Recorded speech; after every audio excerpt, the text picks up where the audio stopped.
Happy Monday, friends. Another wonderful day with a great buzz in the room. Thank you all for being with us today for Downtown Rotary. Please join me in the Pledge of Allegiance.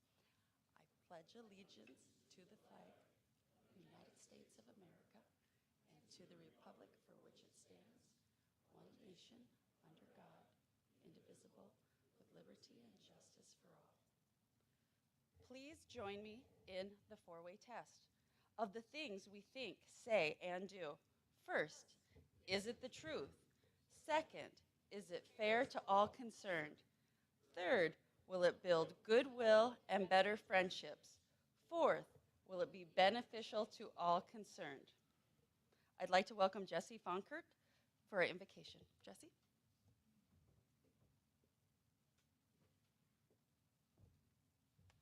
Thank you, President Cindy. Today is World Polio Day, and a special day for many. My mother is a polio survivor, and so I firsthand know some of the effects of polio. So if you want to bow your heads and join in prayer today. Lord Creator, thank you for guiding the hands of Rotarians and world leaders as they work together to eradicate polio. May your blessings continue until we are finally successful in our efforts and our brothers and sisters across the world are protected. Lord, may your presence and spirit be with all that live with polio and its effects today. Fill those struggling with post-polio with your loving embrace and give them the energy to live as you intended. Be with those charged with taking care of your children and help them comfort those still struggling today. In your name we pray, amen.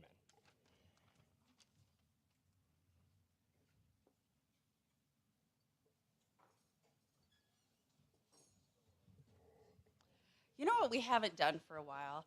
We haven't had a chance to introduce guests who are with us at Rotary, and today is the day that we are going to spend a few minutes and welcome new faces to our room. The first person I would like to pass the mic to is Deborah Owen, who has two guests to introduce.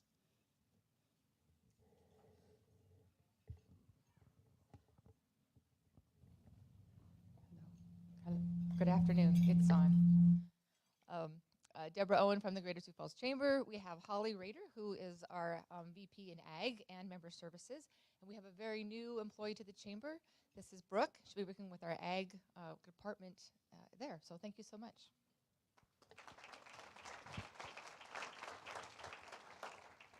Holly, Brooke, thank you both for being here today. I'd like to pass the microphone now to Steve Sikorsky, who has also brought two guests. Steve?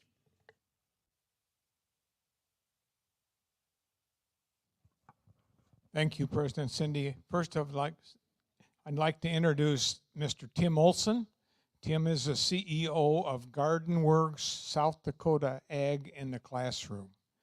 And through his leadership, we have built over 150 or 160 garden beds for elementary kids and churches here in Minnehaha, Lincoln, Box Elder, South Dakota, and Volga, South Dakota. So Tim Olson. And I'd also like to introduce Mr. Walt Bones. Walt is a agriculture specialist and very famous as the former Secretary of Agriculture for the state of South Dakota. So please welcome Walt to our Rotary meeting. Walt, Tim, both thank you for being here today. Next, let's pass the microphone to Jesse, and he has a guest. Thank you, President Cindy. I have with me today Ryan Solberg. Ryan is an economic development specialist with the Smart Growth Alliance. He works with two communities in our region, the city of Lenox and the city of Baltic. Welcome, Ryan. Ryan, thank you for being here. Where is Keith Portner? He too brought a guest. Oh, way up front. We're going to get you running there, Jesse. Or Joe's got the mic, excuse me.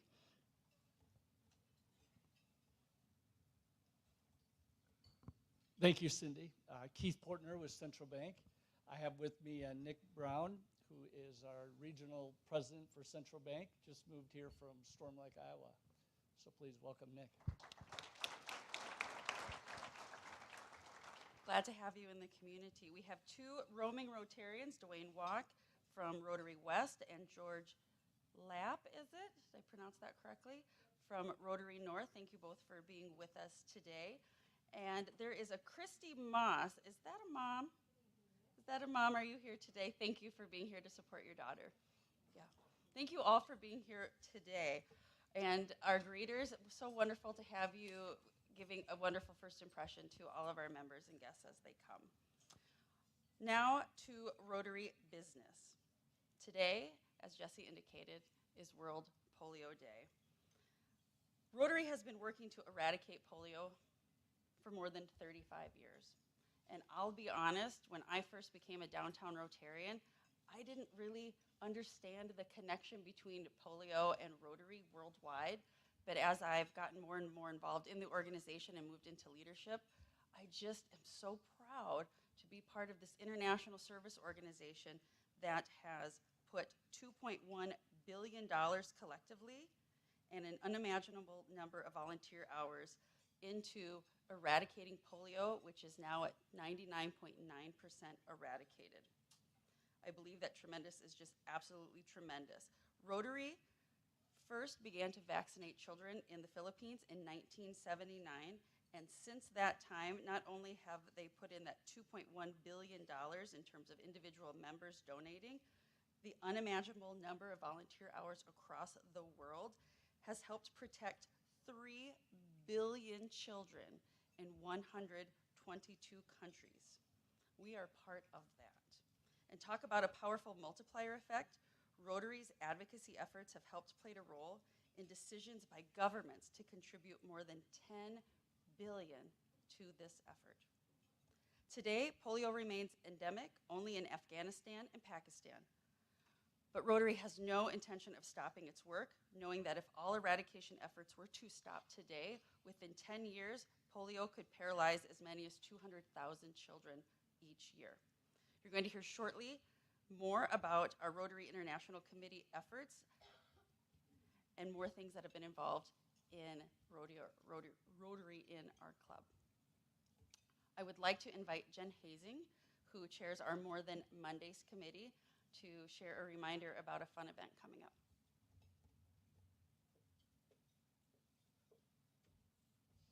Thank you, President Cindy. Fellow Rotarians, as we celebrate the impact of Rotary globally, we have a few opportunities to be involved locally as well. The first is a fun social opportunity. Tomorrow evening, Ricardo Tarablesi is welcoming us to his new restaurant, Maribella, before the opening of that establishment next week. The deadline has passed, but you're in luck. We still have room for 2 or 3 people to join us tomorrow night, so I know you won't want to miss it. You can email Angie if you'd like to be included tomorrow evening from 4:30 to 6 with brief remarks at 5:15. The second opportunity to be involved is a service opportunity following our club meeting on Monday, November 21st. From 1:30 to 4, we'll volunteer. The More Than Mondays Committee invites you to join us in spending some time at Feeding South Dakota in service to our neighbors and are living out the 4-way test. Thank you for your involvement in More Than Mondays, and we look forward to seeing you.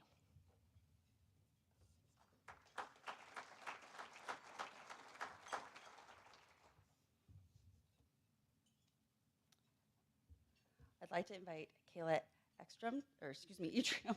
Kayla, please come up. You get to wear a couple of hats today. First, with our junior Rotarians. Raina, I think you're heading this way as well.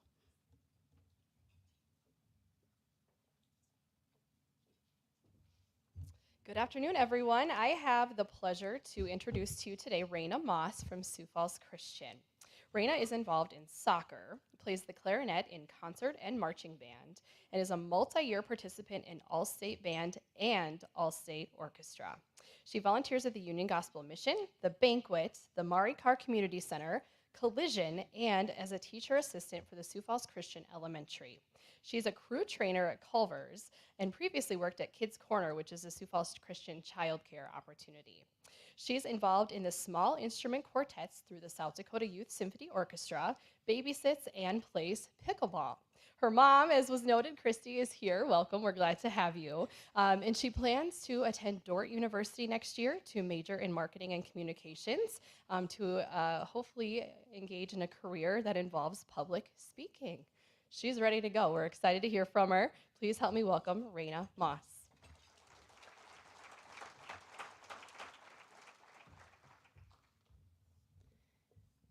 Thank you for having me. Fellow Rotarians and guests, imagine with me for a second. Cold earth beneath your palms as your tired body rests on the large mass beneath you. Purples and pinks paint a portrait in the desert sky. Gritty sand sifts between your toes, while cold, arid air fills your lungs. You listen to the tranquil strumming of an acoustic guitar as the beautiful chorus of voices sing around you. You remember the young laughs of the children from earlier in the day, and life seems good, right? This is what I felt on the night of June 17, 2022. I had the opportunity to travel on a long 20-hour van ride with 14 other people to Rehoboth, New Mexico for a mission trip this summer. It was one of the most valuable experiences I have ever had. Rehoboth, New Mexico is an Indian reservation located just off Route 66 in McKinley County, 5 miles east of the city of Gallup. On the reservation, our group was tasked with helping lead a summer school called June Camp. Our job was to help elementary students who had a harder time with their school during the school year to catch back up. And well, it was our job to bring the excitement. I was in the 3rd grade group and had the privilege of teaching multiplication facts, reading, and even story writing. And then, of course, we brought the excitement as well. To 3rd graders, life gets a whole lot more interesting when you introduce shrinky dinks, painting anything and everything, and then going swimming. Those were the memorable things that made their day. One thing that became abundantly clear to me from day one was the need that these children have to simply be loved. Now, I am not a clingy person, so this came as a challenge to me when the kids just wanted me to sit by them, pay copious attention, and play constantly. It left me feeling inadequate and physically tired.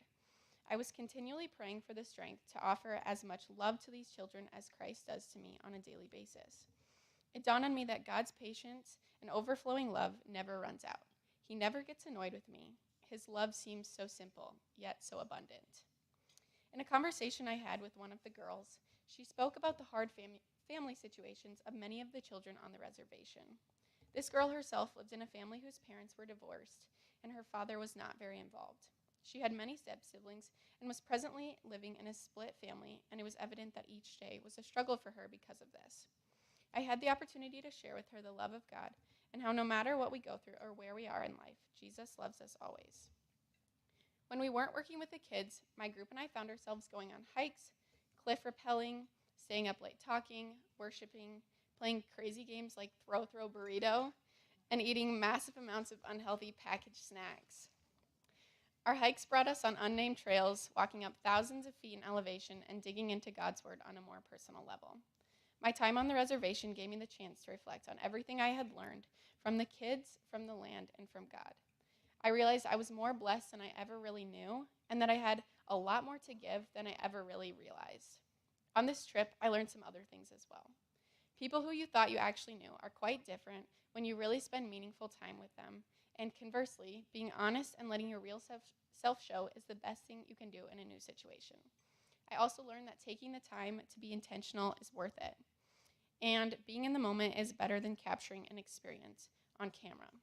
Oh, and I also learned how to get a nasty grease stain out of a white t-shirt without a washing machine and without my mom's help. If you need laundry tips, see me afterwards.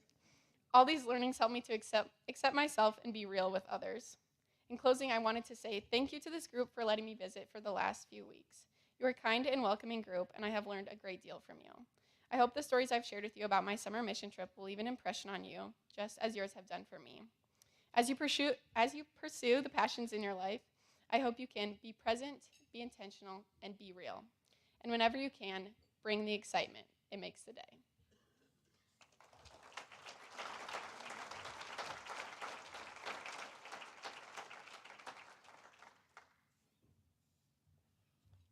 Raina, thank you so very, very much. And what a testament to service over self. Not only is Raina with us this month, but Leah Bossler from Lincoln and Lainey Vandewater from Jefferson have been spending October with us today. As I mentioned, we have not heard the last from Kayla today. I'd like to invite her up to read a World Polio Day proclamation from the mayor.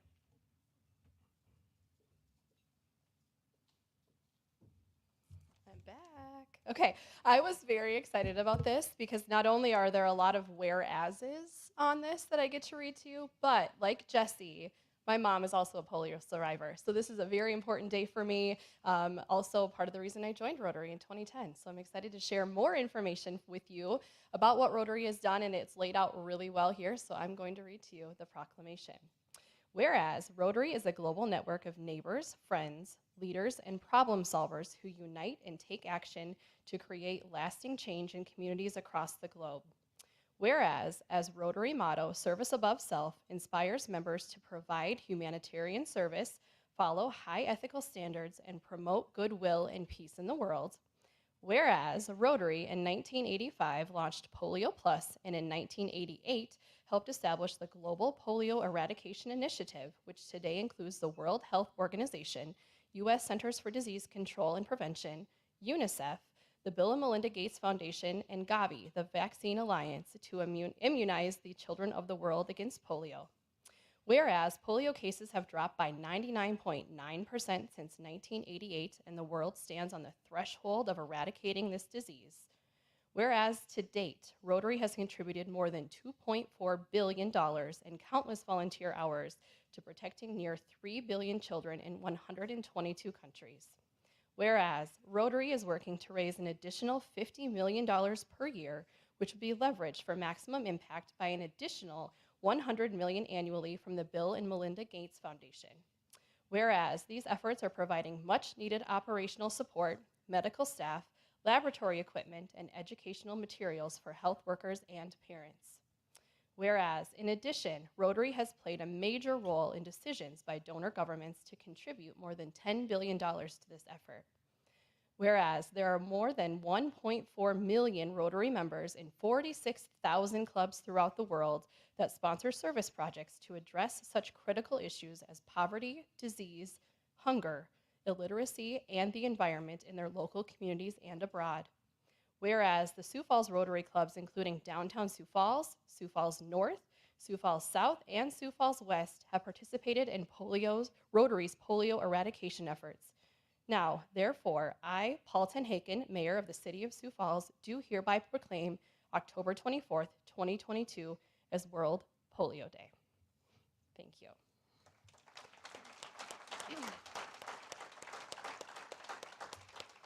And to add into the festivities, if you'd like to call them that, for World Polio Day, we do have a special guest joining us via Zoom, and I'd like to welcome up Steve Sikorsky to introduce our guest. As he's coming up, he really doesn't need much of an introduction, but I do want to remind you that Steve was recently named the Roger Kozak Service Above Self Award winner for Rotary and has earned it many, many times over. So thank you to Steve for coordinating this upcoming presentation and all the work he does for Rotary. The podium is yours, Steve.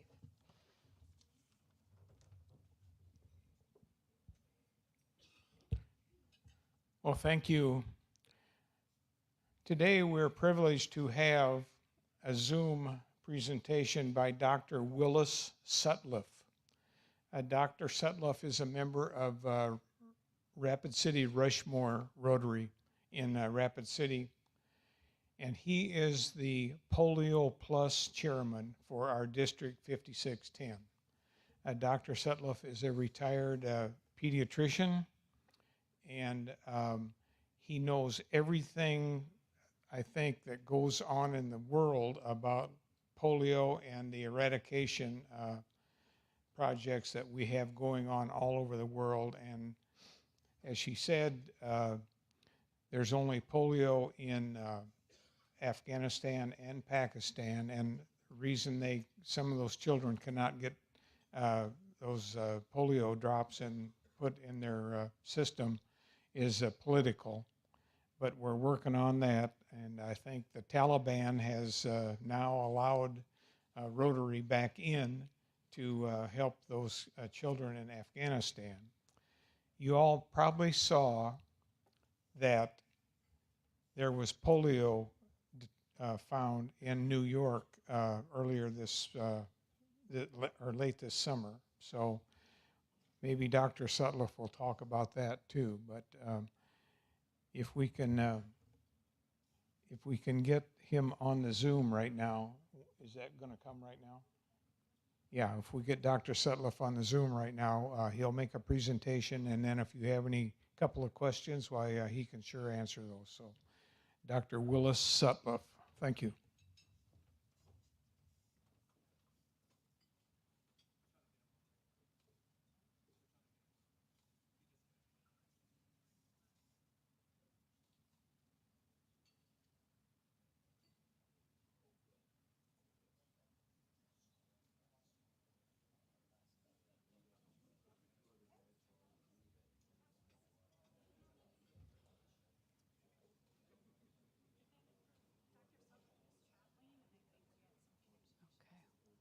It sounds like Dr. Sutliff is traveling and we have some connection issues. But it's wonderful to know we have such an advocate in the state of South Dakota and in our district supporting such an important issue. So I say we transition to our program. I would like to invite our moderator and guests up to the stage. As they come forward, I'll read a little bit about today's program. Today we host the second of a two-part conversation regarding the initiated measure involving the construction of new slaughterhouses within the Sioux Falls City Limits. We will host a moderated conversation aimed at better understanding both sides of the issue. Individuals from both sides will debate the merits of the initiated measure on which Sioux Falls residents will vote November 8th. Joining us to encourage voting yes on the ban is Brendan Johnson, former United States Attorney and legal counsel for Smart Growth Sioux Falls, who is a partner with Robins Kaplan law firm, and Robert Peterson, Public Policy and Outreach Manager at the South Dakota Treasurer's Office, Executive Director for Citizens of a Sustainable Sioux Falls, and Treasurer for Smart Growth Sioux Falls. If you missed the previous conversation on October 10th with those encouraging a no on the ban, you can find the recording on our Facebook and YouTube pages.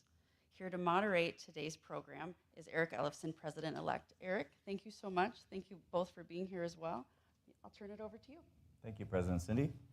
Thanks, everybody, for joining us today. As Cindy mentioned, we are finalizing this of a two-part series. So we had Christine, Glenn, and Jeff on 2 weeks ago. There's more bankers in the audience today, so I know that day they weren't there. So hopefully you guys could have maybe joined us during those days. With that being said, we had a great conversation around that, and I mentioned during that time, excuse me, that for a lack of better terms, I don't have a dog in this fight. So I'm not in the ag industry. I don't live near this proposed development. I simply, honestly, am quite busy and haven't followed the conversation around this quite often. So over the last couple of weeks, I did dig in. I'm going to do my best to continue to moderate a conversation here. And I want to say thank you to both of our guests, Brandon and Robert. I appreciate you being here and sharing a little bit of your perspective on this issue. Thanks for having us. You bet. So with that, I think coming in and approaching this from the four-way test, I'm going to start with a very similar conversation that I had with the prior group. And I'd like you, if we could start with maybe with Robert, tell us about Smart Growth Sioux Falls. What's it about? Who is the group? And why it was formed? Yeah, absolutely. So Smart Growth Sioux Falls is the official campaign committee of our coalition that we represent targeted, smart, strategic growth for the city of Sioux Falls. And how that came together is it actually started coming together with conversations around the proposed Holstone Slaughterhouse out on the northeast side of town. And those conversations started back in, I believe it was September 2021, when the option to purchase that land was exercised. And it really morphed into this campaign, how you see it today. We're a coalition of over 50 businesses, business leaders, 10,000 folks signed the petition to put this on the ballot in about 2.5 months.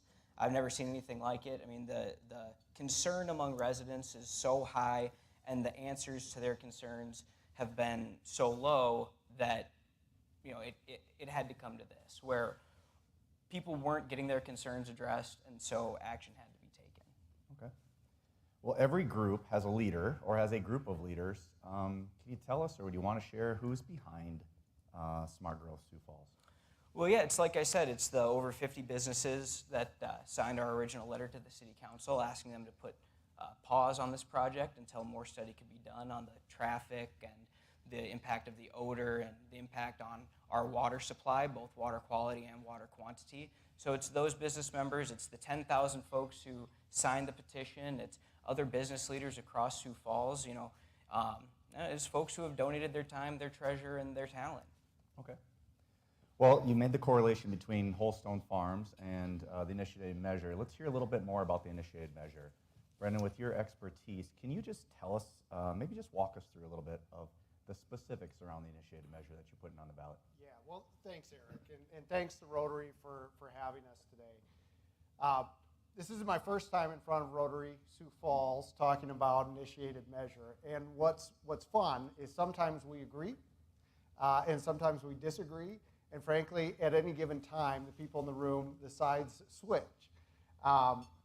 What I think that there is agreement on, first of all, just understand initiated measures, taking a step back. The history here is kind of interesting, Eric, right? So South Dakota was the very first state in the country to adopt initiated measures. One of the guys who really pushed it at the time he started the first Catholic church in Brown County. Those of you who are familiar with Northern State might know Father Heyer.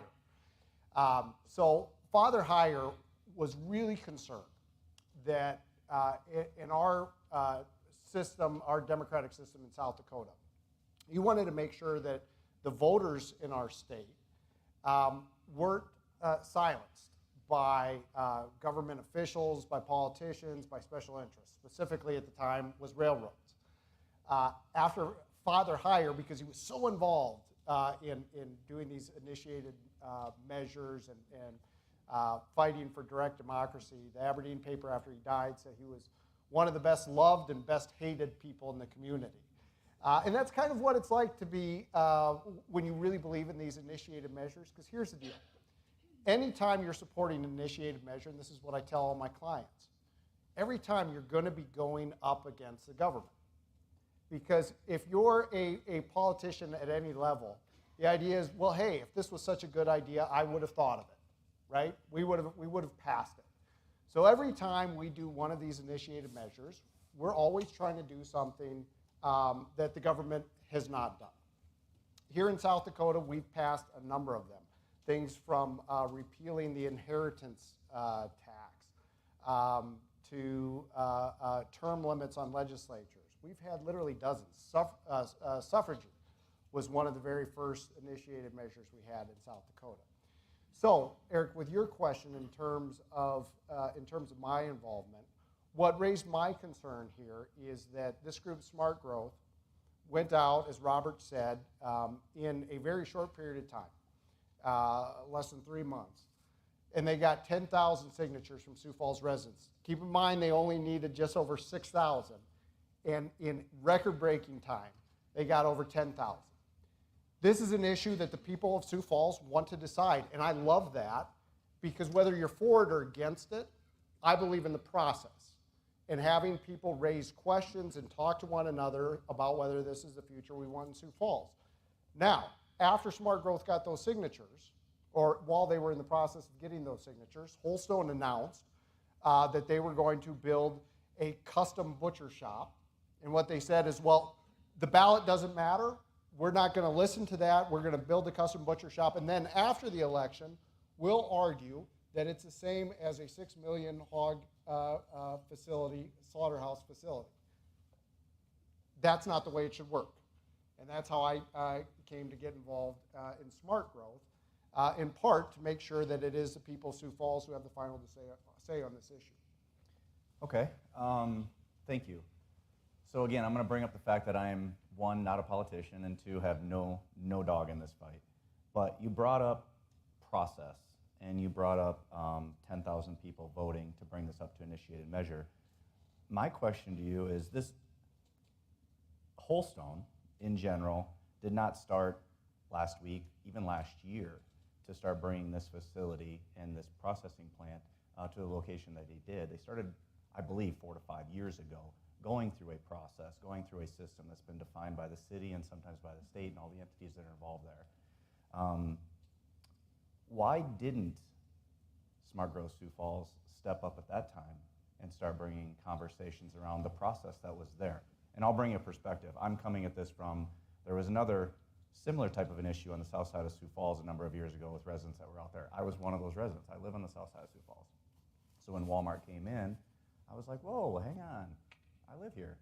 Do I really want a Walmart in my neighborhood? So I'm bringing that perspective to it.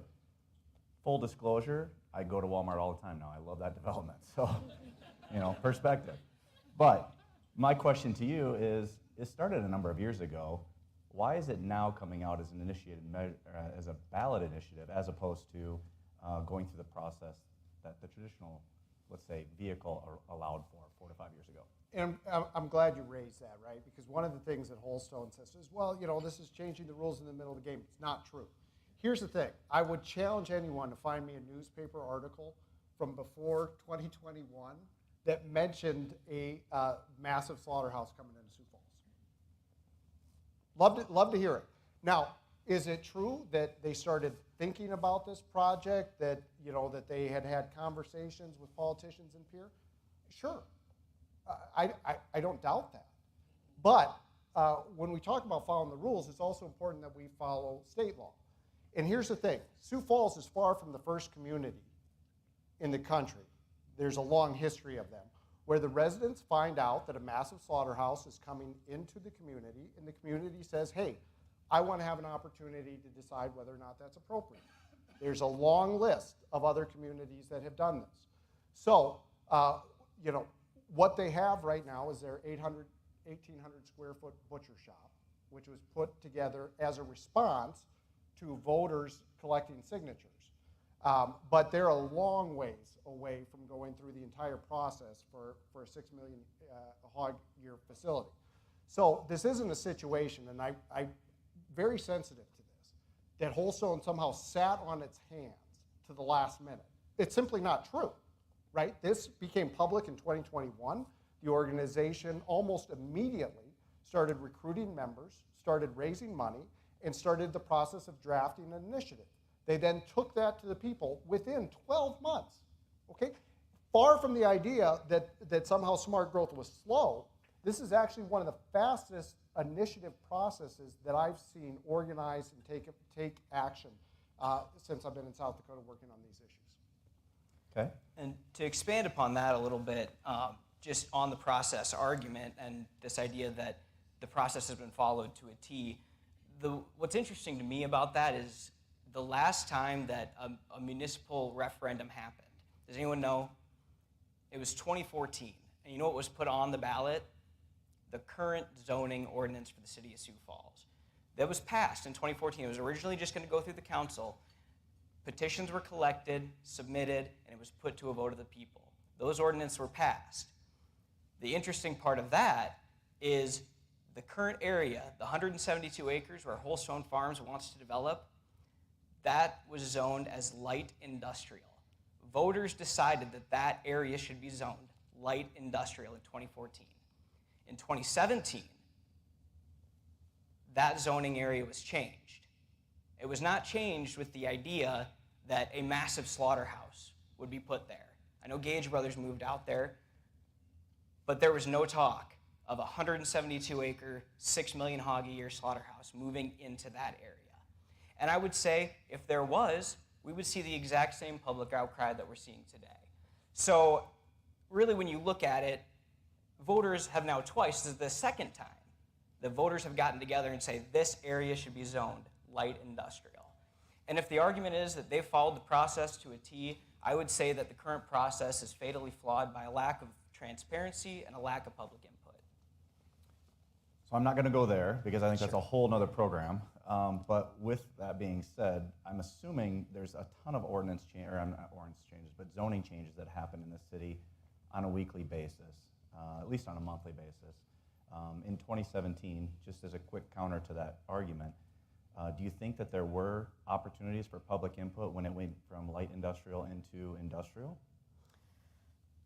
They have their process of, there's quote-unquote public notice, which is essentially a sign posted on the area. And if you look at some of the places these signs are posted, I sat in a city council meeting when our petitions were certified for the second time, actually. And there was folks from a neighborhood who were there asking the city council not to rezone the property next to their homes for truck storage facility, I believe. And they were talking about how the public notice was posted way off the road. It was covered up by weeds and things like that. So I would say that the public notice process is flawed, and it's noticed by codes, not an actual description of what's going in there. Whether you're rezoning it from light industrial to ag or to general industrial, that's all based on codes, and folks really don't understand what that means, what that process is. Okay. Brendan, let's talk about the specifics to the initiated measure and the fact that it specifically states slaughterhouses. Why was that important to your group when you put this ordinance on the ballot? Simply because we don't want another slaughterhouse inside the city limits of Sioux Falls. There are very few things anymore, unfortunately, in a polarized state, in a polarized country, that cut across political lines. The reality is there are an awful lot of Sioux Falls folks right now that think the location of Smithfield was poorly designed, poorly planned out, and people didn't imagine what the future of our community was going to look like 40, 60, 80 years later. Okay? So along those same lines, what is the future of the Great Bear area? What is that going to look like? Yeah, I think that thinking about what we want the future of Sioux Falls to look like is critical here. So as a follow-up to that, it's slaughterhouses specifically, but if it was something else, why not chemical plants? Why not food processing facilities? Why not other organizations that would have a similar type of a use case? Why not specifically list all of them? Is it more about the broadness and how difficult that gets, or is it easier to pass a ballot around a specific type or specific location? Because there's very few industries, right, where we can think about the collateral impact on neighbors, right? So if you're building a warehouse facility, if you're building a call center, that's fine, right? You don't have a collateral impact on your neighbors to the level that you have when you're talking about a 6 million hog a year slaughterhouse. One of the things that has frustrated me a little bit is it's this notion that, hey, if you're against this 6 million hog a year facility, then really you're against economic development or you're against agriculture. No. Look, we're smart enough as Sioux Falls residents, and Sioux Falls voters will decide this issue. But not all economic development is the same. Not all economic development is going to take 3 million gallons of water, up to 3 million gallons of water a day. Not every industry is going to have an odor problem. Not every industry is going to have a problem with nitrates in the Big Sioux. I think as voters, we're more than capable to say, hey, reality is slaughterhouses are a little bit different than other economic development projects. Okay, we're going to get to all of those pieces at the end of this conversation or as we go through it, but I want to bring up one that you just mentioned. You brought up Smithfield. And so another thing that I read on the website, on your website specifically, as I read through it, the ordinance is listed there, and it is very specific to new slaughterhouses. If the argument is about the things that we're going to get to, the odor, the wastewater, all of those things, the traffic, why not go after the industry as a whole? Why specify a new location as opposed to Smithfield and the existing locations that are there? Because in our country, we don't have the ability to take someone's property and where they've built this multi-million-dollar facility and take it, right? We're not proposing something that is outside of the realm of our democracy. But what state law does give us the ability to do is they don't have a slaughterhouse facility as of now. And so as voters, we can say, no, you can't build it within the city limits. I think there's a big difference. And if they had currently, if we sat here and they had the 170-acre slaughterhouse facility up, there's a big difference between saying we're going to take that from you and what we're saying now, which is you can't build a new one in the city. Okay, so location. We mentioned location. Robert, I'm going to come back to you on this one. We talked about the zoning that was out there. We talked about the time that it took to be able to come up with that location. And obviously location is specific for a number of reasons when you come to a processing plant of this size. It is zoned appropriately. They did go through the process. There are a number of other, let's say, industrial related, including the city's wastewater treatment facility that's going to be built within, I don't know how far from there, but specifically it's pretty close to there. If the location is the critical component to the argument for Whole Stone Foods not being able to go forward, what location is acceptable? Where would you build it? Well, we would build it outside of the city limits of Sioux Falls. Where? And if you have a specific location in mind, I'm happy to discuss it.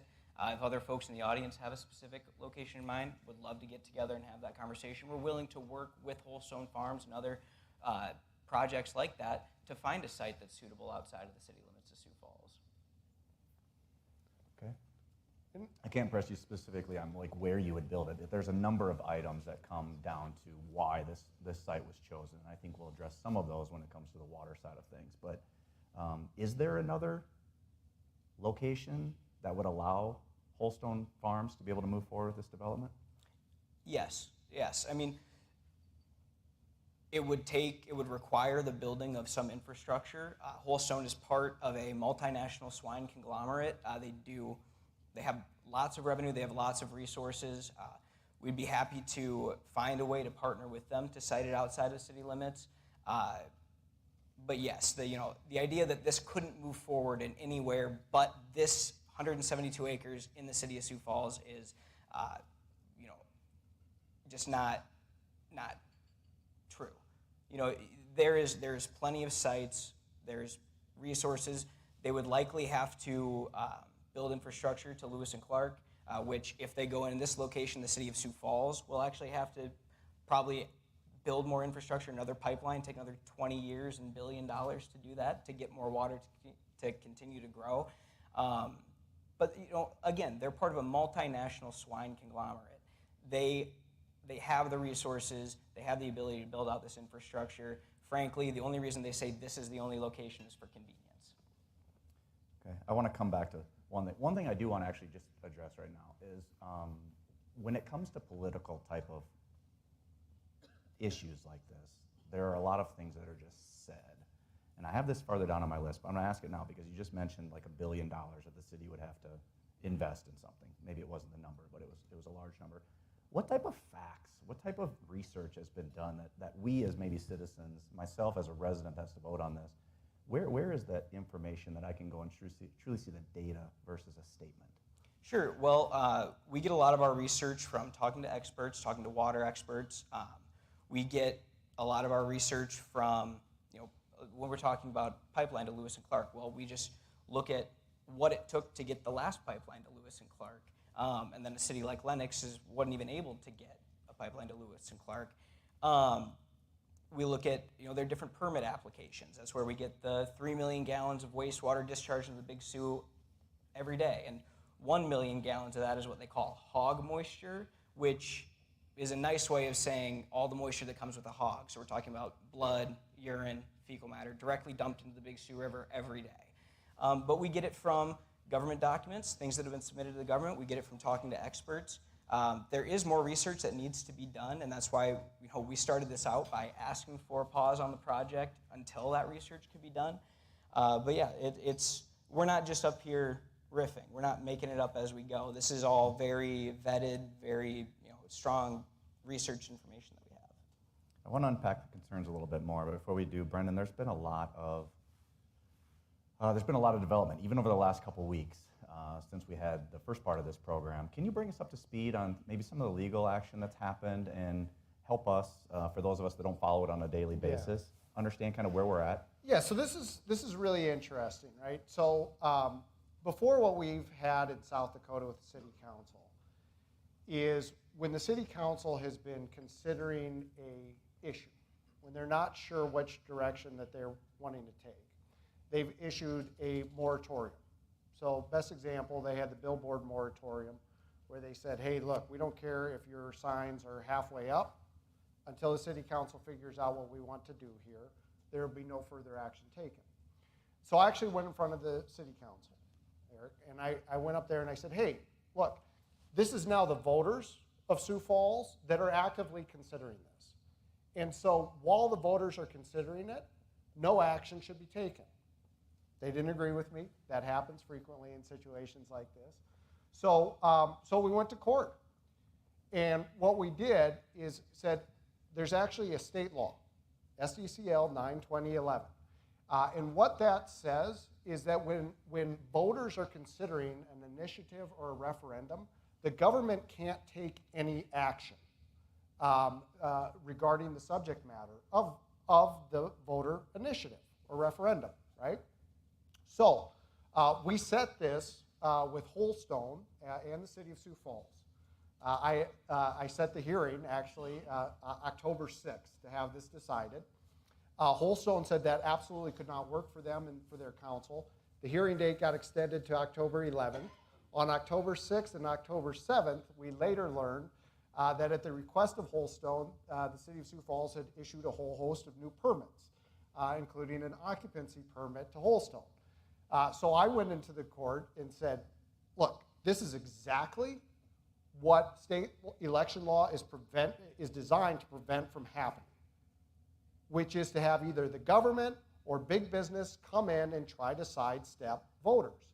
And the judge looked at the state law statute, and she said, you know, what she said is, look, she was inclined to agree with our position that this state law, election law, did make it so that Sioux Falls and other places, well, Sioux Falls specifically here, should not have been issuing permits at the time. But she said, in terms of the extraordinary remedy, which we were talking about, which was to invalidate all the permits that they had, that she wanted to have more evidence on that and have a trial on that. So that will now happen after the election. But I think our position and our legal ground is really solid. You can't go and try to set up a slaughterhouse, a new slaughterhouse, which is 1,800 square feet, butcher shop, and then later call it a slaughterhouse. And here's part of the reason why. This just makes intuitive sense, right? Elections in our country no longer take place here, on November 8th. The reality is people are voting on this issue today. Thousands of people have voted on this. And so the really ridiculous, absurd situation that we're put in by Holstone now is that the people who started voting on September 22nd in South Dakota, it was clear that there was one slaughterhouse. When they drafted their initiative, when they got people to sign it, there was one slaughterhouse. They will then argue as of October 25th or whatever that now there are two slaughterhouses. All that means is that voters pass this, we're going to wind up having a long, expensive litigation fight. But that's what happens when you try to sidestep the will of the people. So that's an update on what's going on. I appreciate that. Thank you. Let's jump into the concerns. We've got about 15 minutes to jump into these. And I want to go specifically to the three that you kind of have listed out on the website. And you'd have to be living under a rock in Sioux Falls if you have not seen or heard the odor conversation with regards to your guys' efforts. As a marketer, I applaud you for definitely bringing the awareness to the attention of the people. With that being said, let's talk about odor. So as we look at it, regardless of the position, I do want to come back to what I mentioned earlier, Robert, and that is there any documentation, data, anything out there that residents can look at that specifically speaks to odor with regards to the Holstone Farms facility, as opposed to if we live in Sioux Falls, we associate a processing plant with a smell that comes from Smithfield.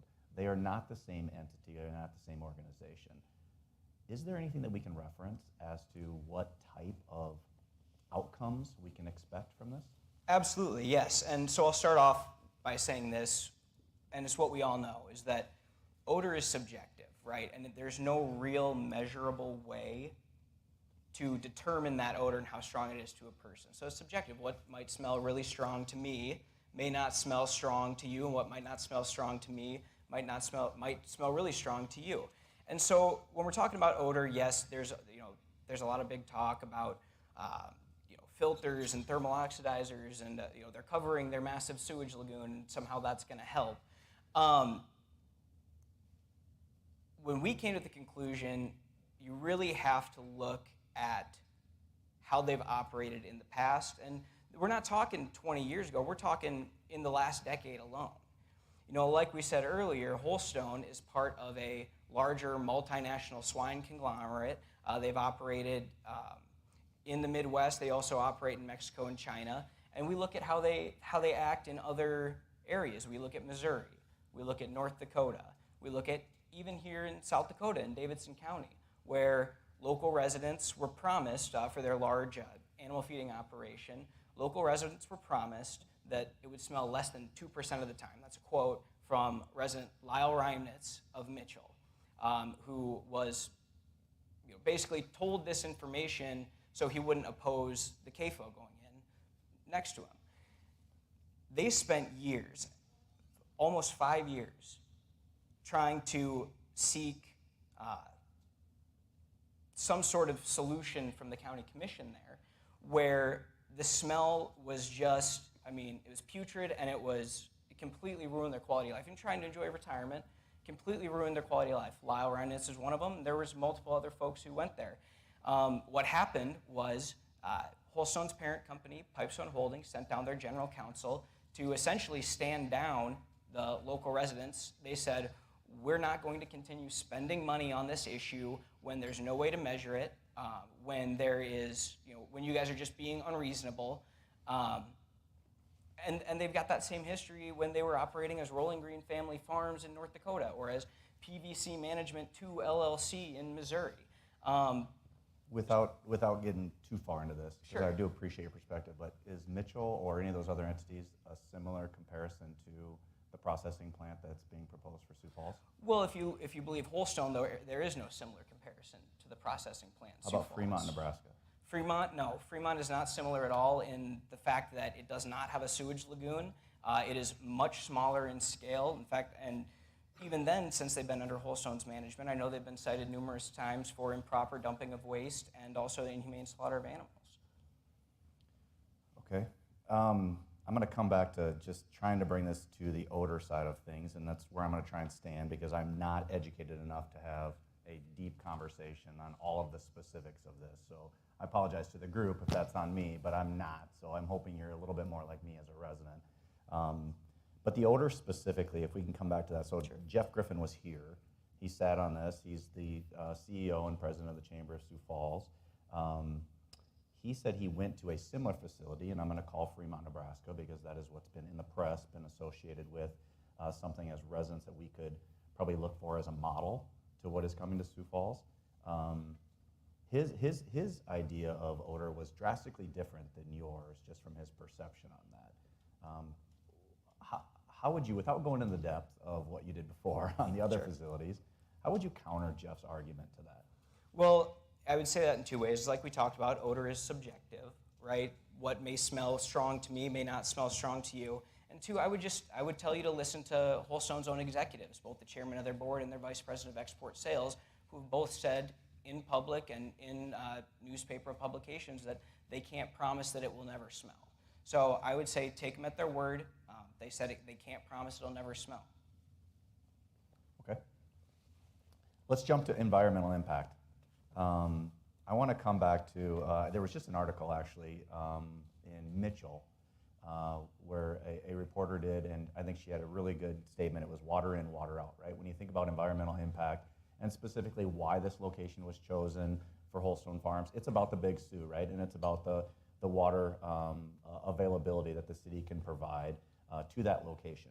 So if we talk about water in, and water in is the water that's needed to be able to process the amount of hogs that they plan to do there, it has to be what I've heard is potable, like potable water. So when you think about that, Brandon, I want to say, does the city have, I would think that the city went through the proper channels to determine whether or not they could provide the water. What is the argument with the water in, or in your opinion, the water out conversation that's happening around the Holstone Farms. And thank you for that question. I think this is really one of the most important issues that we have from an economic development perspective, because unfortunately when we talk about water generally, but also when we're talking about the Lewis and Clark pipeline specifically, this is a zero-sum game, okay? When we talk about up to 3 million gallons of water per day, that's the equivalent use of what 32,000 residents of Sioux Falls utilize, right? We've invested a great deal of both federal and local tax dollars in Lewis and Clark. The idea that we're going to get another substantial increase in the amount of water coming into our community anytime soon, I don't think anyone considers that a realistic possibility. So when we talk about,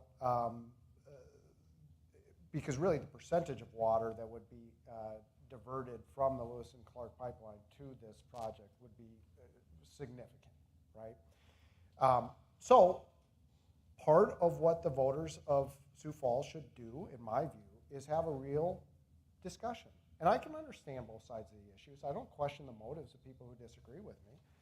But the reality is this is a really significant percentage of water that we will be sending towards this project. And in 20 years, I think there are a lot of people in Sioux Falls that feel like we may regret the amount of water that is being committed to the project. Some say, look, and they're good people, certainly. They're good people that say, no, this project is worth it. I have no problem, 3 million gallons a day, prioritizing this over other future needs. But there are a lot of us that disagree with that. And that's part of the reason why this vote is so important and why it should be left to the people of Sioux Falls, because something we need to be talking about. Let's talk about the other side of it, which is water out, right? And there's an association, whether it's marketing, whether it's language just chosen, whatever it is, it's associating the water out with pollution. Is that a fair statement? Absolutely, absolutely, yes. And we talk about it because, it's apparently 1.5 to 2 million gallons of water in every day, and then 3 million gallons of treated discharge water, wastewater that is discharged into the Big Sioux River out. About just a little under 30% of that 3 million gallons is, like I touched on briefly earlier, what we call hog moisture, and that's all the moisture that comes with the hog. The Big Sioux River is already one of the dirtiest rivers in America. We've got an F rating from the EPA, I believe. It's got unsafe levels of E. coli, unsafe levels of nitrates, what have you, and essentially covered by the bottom in toxic sludge. I was at Shields the other day, and Shields has their new kind of restaurant candy store. One of the fudges that they were selling is called Big Sioux Sludge. I mean, we know it, and we have to laugh about it so we don't cry. When I worked at Leif Erikson Day Camp as a camp counselor, and when I went there as a camper, we were not allowed to touch the water in the Big Sioux River. It's that dirty. We've spent a lot of time and a lot of money over the last 15 years trying to clean up the Big Sioux River. If we allow just 1 million gallons of hog moisture along with 2 million gallons of treated discharge to just be dumped into the Big Sioux River every single day, we're looking at a serious backslide in the quality of our Big Sioux River, our namesake river, Sioux Falls. And I don't think that's the right direction for the city. We mentioned technology earlier. Two things I want to ask. One, there's an organization that's listed out as the National Pollution Discharge Elimination Permit that was issued to Holstone Foods through the NPDES. That's, I'm assuming, a process that they had to go through. This is listed on Holstone Farms' website, which is where I went. They have 4 bullets for each one of the arguments, I think, on both sides. Your website is very good at defining kind of your position on it. I think theirs is also important from a voter's perspective to go out and look at. They're putting in a $45 million water treatment facility on this property. Does the technology that they're putting in have any merit to countering some of the arguments that you're making? Christine Erickson felt that they did when she was on the stage 2 weeks ago. That's Sure. why I'm asking the question. And that's a good question, and I appreciate you asking. I can't speak to the standards of the NPDES, and I guess I don't know if it was for this facility or for the facility in Fremont. What I will say is you have to treat the wastewater. Yes, it does help, but we're still looking at, there is no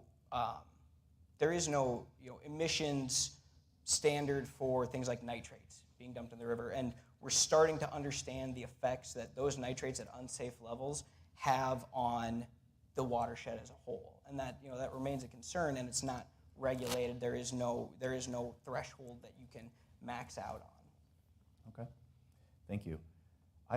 We're running out of time, and I know I didn't leave time for questions, so I apologize, but I have two final questions for either one of you. The first one is with regards to economic development. You're looking at a group of mostly business professionals throughout our community in the room in front of you.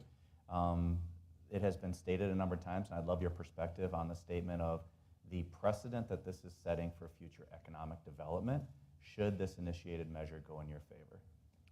Yeah, so this gets back to the earlier point. I do think if you're looking at building a slaughterhouse inside the city of Sioux Falls, that could be problematic.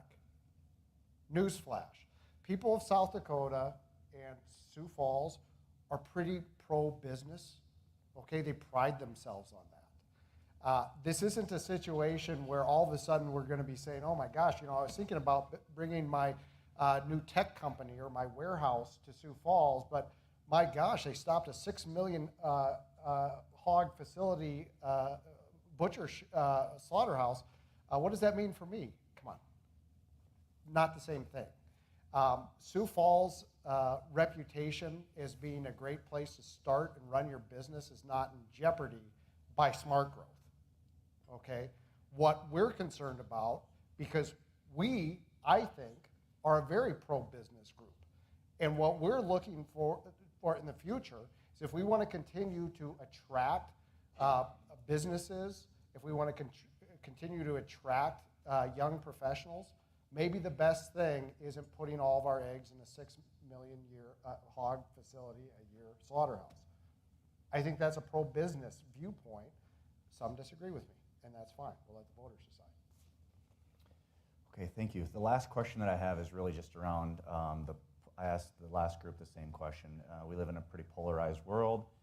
We're obviously influenced by a number of different media things that are flying at us and everything that's flying at us on a daily basis. Oftentimes, just some of the basics of coming down and sitting and talking about both sides of an argument are often forgotten. So I'll ask you the same question. Have you made an attempt at all to sit down and talk with Holstone Farms? Have you made an attempt to talk to the city and the process that this all went through, the chamber, the number of the organizations that have, I would say, an argument that is opposite of yours? So I'll just say, from my perspective, yes, on many times, whether it be the lawyers on the other side, and particularly, hey, because my viewpoint is let the voters decide this. If the voters decide, hey, we don't want this slaughterhouse in Sioux Falls, then the question becomes, okay, can we work together to find another suitable location outside of the city of Sioux Falls? Something that will bring people together. I think that's great, and that's what we want to have happening. But the reality is, this is an election also, and people have to vote yes or no on it.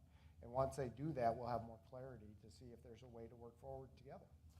And I will say that I'm aware of conversations that members of our coalition have had with representatives of Holstone even before we started the petition process to try and find an alternate site outside of the city limits, and those conversations were rebuffed pretty quickly. Okay, with that and time, I just want to thank both Robert and Brendan for being with us today. It's obviously a very polarizing conversation. I would encourage everyone in the room before November 8th, which is just around the corner, to get out and educate yourself. We did a little bit of diving into the topic today, but there's a lot more to know. So if it's concerning to you, educate yourself before November 8th, and thank you all for the time and the attention during today's program. Thanks, everyone.